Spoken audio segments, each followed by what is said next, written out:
I keep seeing this thing about every 10 minutes. No matter what I try to block out, I keep seeing that 5 seconds and trying to ask myself why it even happened to me, to all of us.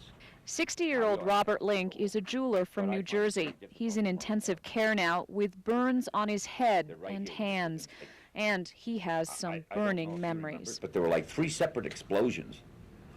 And after the first explosion, there was a ball of fire shot up through the seats in front of me, engulfing 4 people in front of me. Then the plane pitched over on its side, and the nose dropped, and there were a couple more big explosions, and then we hit. And because I ended up in mud, I know that. That's what I remember.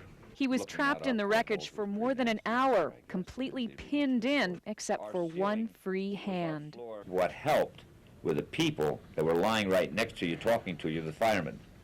They kept a steady chatter up, tell you what they're doing, and I could touch them with my one free hand, and so then I felt rather comforting. 20-year-old Laura Hobbs was also on the plane, flying home from a Future Farmers of America convention. Remarkably, she suffered only minor cuts and bruises. I don't remember the plane flipping over.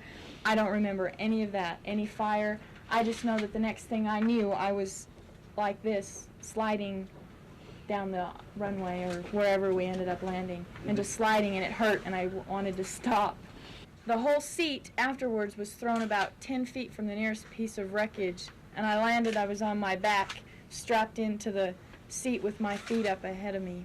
Were you able to get out on your own? I was. I unhooked my seatbelt and stood up. I think I was the second person up. I can't believe I walked away. Both of them say what is perhaps hardest to comprehend is that somehow they lived, while 26 others were not so lucky. It was horrible, and I'm very thankful that I'm alive. I have not been an active churchgoer, but I think I'm going to go to church when I get home. That I survived, I thank God for it, because I'm sure without him I wouldn't have survived. Having survived the worst crash ever in Denver, both Robert and Laura plan to be home for Thanksgiving with their families. This year, they have so much to be thankful for. Carrie Manley, 9 News.